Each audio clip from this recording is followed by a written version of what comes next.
Hello friends, this is Sherry. How's everyone doing today? Welcome to my channel and thank you for joining me. I am having some fun working on some tiny clusters, and this is for a new open collab hosted by Susan Hiles Art. That's Hiles, in case you never heard of her, or if you have, I will have her video linked below where she made the announcement regarding this collab last Wednesday. And so today is the actual start of the collab. It's open collab and anyone can join in any time. She said it's going to be for 4 weeks starting out, and then just see how it goes and see if she wants to do, continue it on after 4 weeks. But yeah, it's just, she's got some prompts and you can follow along with her prompts, or you can just do whatever you want and post anytime on Wednesday. Link her channel. So super fun and easy, right? Just have some fun with clusters. And it's called Crafty Clusters. So if you do a video, just use that hashtag so we all can find each other and watch each other's videos. So check out Susan's video for today to see all the participants' links to their channels. And if you want some ideas for clusters, I'm sure you'll get some great ones. Susan is very talented and fun. She's got some awesome videos over on her channel. So this week's optional prompt was tiny clusters. And so I've been working on a few here, and I'll show you what I've done, and then we'll make a couple together. So I'm just using fabric. I wanted to use fabric. You can use paper, fabric, whatever you want. And like I said, you don't have to do tiny clusters. You can do whatever you want. But I am doing the tiny cluster along with Susan's prompts. So these are 3 pieces of fabric and I put a little staple in the middle, and then I put this as a focal point, these little wood pieces, and they're little wooden Halloween pieces. This is a ghost. Let me make sure I can show you real close. And this is a scarecrow. I've got a little spider web here. Super cute, right? He's green, so he's got a green web or background there, so I put him on the green fabric. This one has a multicolored fabric, and I'll show you the fabrics that I'm using, but the base is kind of the main color, and then a couple more pieces. There's a witch there and a witch hat right here. So I thought those came out really cute. I've been making Halloween tags, so I thought, well, why not make some Halloween clusters? So I need a focal point on here. I used some green batik fabric here. It's actually green with blue. A little piece of burlap that I frayed. I pinking sheared a couple of sides as I was cutting it off, a bigger piece of my green. Frayed my burlap, and this is a little seam binding lace there, and that's purple. So let's see what we can put on here. I want to use a piece of one of my wooden pieces that I haven't used yet. So I haven't used a pumpkin or an owl. I think I want to use the owl. Actually, I used a witch. There's another witch hat, another ghost, another witch hat. So I haven't used these 4 yet. Okay, so let's cut this little, let's see, where's my big black scissors? Here they are. Yeah, I picked these little wood pieces up in Florida a couple of years ago, and I used some in my last couple of Halloween journals in the last couple of years. But I have all these left, so I thought these would be the perfect little center piece or focal point for these little tiny clusters. So just in case I didn't say it, make sure you use the hashtag. Oops, I'm going to use my Fabri-Tac on here, not my art glitter glue. But yeah, just use hashtag crafty clusters, and then we'll all find each other and get lots of ideas for fun, adorable clusters, I'm sure. Pretty, whatever, gorgeous. So, and you can, use paper or whatever you want.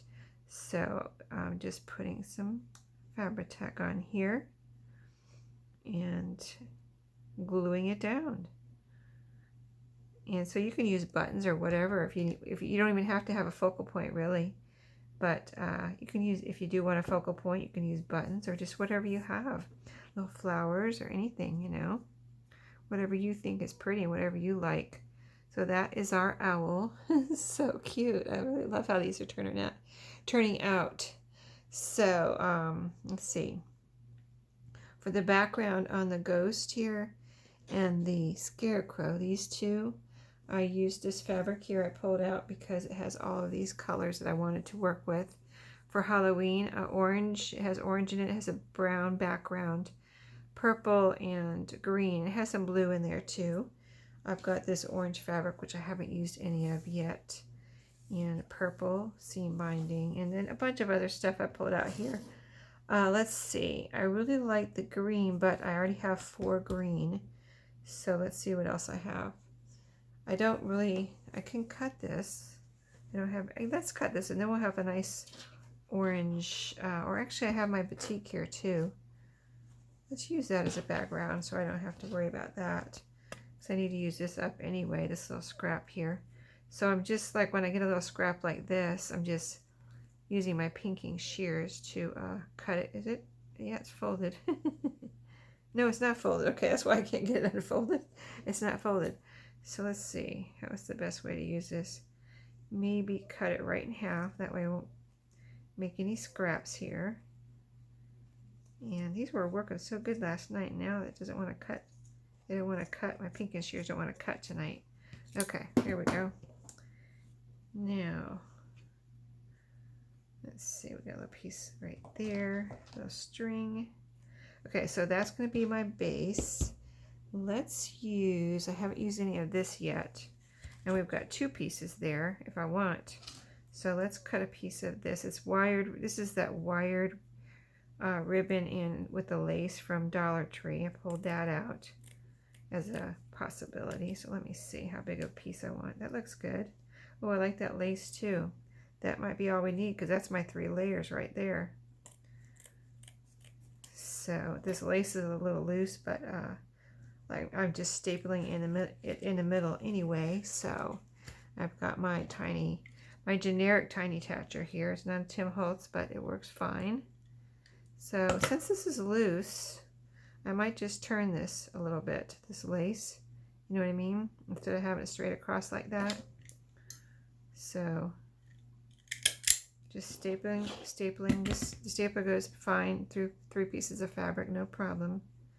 Here's a little string, it looks like. Let me take that off of there. And then put our lace back on, kind of, you know, catty corner there to the other burlap that it's on top of. Another little, whoops, staple's upside down. Oops, can't get it in there. Okay, there we go. So I'm just putting a staple right in the middle like that. And then I need 2 more pieces. Oh, here's a cat. Now I haven't used any cats. And this is my only cat. Black cat, right? Yeah, this is my only black cat. So this is going to be cute. Yes, very, oh, look at that. Yeah, I like that orange on the back. That's different from the others. So that's cool. I like that we picked that. Okay. So orange. And then I don't have a pumpkin either. I only have these 2 pumpkins. So let's use this one. And oh, it looks good on the orange too, of course. It's orange and orange. And it looks good with the burlap and lace in between, doesn't it? I'll show you up close in a second.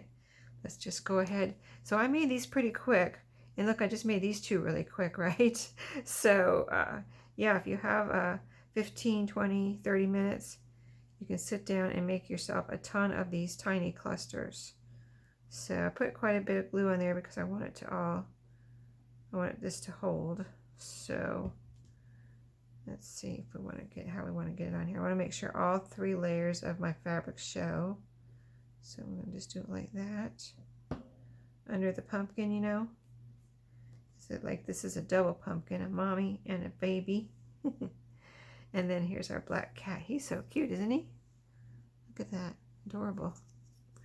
Okay, let's put some glue on him. So the only one I didn't use, I mean, I have duplicates over there of a few of these, and then I have that one pumpkin there that I didn't use. And we have time. We have lots of time. This only took me, what, less than 10 minutes to make these. Tell you all about the collab, Susan's collab, and then do 2 clusters. And all about, I showed you all my fabric not all of it, but some of it, and all these clusters in 10 minutes. So we could do 1 or 2 more, and then I'll just have tons of, because I would like to use this one here. So let's see, let's do something. I like those orange ones. I have 4 green, 2 orange, and 2 with the multicolored. I really like the colored background as the base. I think that really is a good foundation. So since I only have 2 orange, do I have any more orange batik here? Well, you know what? Let's use some of this white lace maybe as our base. Let's try that out and see how that works. So I've got this 1 orange pumpkin. So let's see. I cut a good sized piece here, and it's wide. So let's see. Let's put on top of that some. Let's see. Let's put this, as you can see through it. This is a piece of my lace tablecloth. So I'm going to try to make it a little bit smaller than that orange piece, even though you can see through it. So I'm going to set that kind of catty-cornered, and then 1 more piece on top of that. So it'll be, oh, that looks pretty, doesn't it? Already. But let's see, 1 more piece, maybe a piece of purple or green. How about green lace? This is not open, but that would be pretty. Yes, let's do the green. I haven't used any of this. Let's see, I don't have any opened. Or what about the rickrack? No, I think the green lace will look good under the pumpkin, because it'd be like almost like a little vine or something coming out from it, right? A pumpkin vine. So let's see how I get this open here. This is a new pack that I just found because I was kind of out of green, anything green, and you know, like seam binding or hem facing or anything, any of that kind of stuff. I was out of green. So when I went to my thrift store I think I went last Friday, I found some. This is what I found. And I haven't even showed you in my Thrifty Thursday yet because I needed to use it today before Thursday. So I brought it in here. Okay, so, oh, that's going to look pretty behind there. Okay, so let's cut a piece of that. Super cute. Let me see if that's long enough. I might want more than 1 of those. You know what I mean? Let's see. Let's cut another piece and just make sure whether I'm going to cut a longer piece, I think. I can always cut it off if it's too long. Okay, let's put a piece out coming out of each side, kind of like a vine, like I said. A vine coming out from the pumpkin, like a pumpkin vine. I grew pumpkin vines a few times. I haven't grown too many pumpkins, but I grew some great pumpkin vines. I know I've said that before, in case you heard it before. Okay, so let me see if I like that. I think it's sticking out too far. Okay. Getting carried away here. Okay, so let's just kind of crisscross, have it sticking out a little bit. Oh yeah, I like that better. That's cute. Awesome. Okay, stapler. And then this will be our last one, I think. And we have made, what did we do? 4 altogether. 4 together, and I made the rest before the video. And so, you know, we made quick work of doing 4 clusters here. And the ones I did before the video did not take that long either. So maybe 30 minutes in all to do all of these clusters, like get everything out and do all the clusters probably. Okay, so glue that down. I kind of like pick it up and make sure everything's together, you know what I mean, on the edges here. And I just press it all together. So see, that's the back that we'd be gluing down on something. But isn't that cute? Very cute, right? I think it's cute. So anyway, I've got 9 clusters here, little mini clusters for Crafty Clusters Open Collab, hosted by Susan Hiles. So if you would like to join in, you can join in today. Just leave her a comment under her video. That's how the best way to do it is go ahead and leave her a comment and say, I'm posting a video today. And then, you know, or I posted a video, maybe after you do the video, go over and tell her, I posted a video, and she'll come and grab your channel and link it under her video. So thank you, Susan, for this awesome, fun, you know, collab. I'm really glad you started it. And I can't wait for next week now. So this is super easy and fun, and a quick little thing that's totally non-stressful, just a lot of fun. So I hope everybody joins in, and I'll see y'all next week. Thanks for watching today, and happy crafting.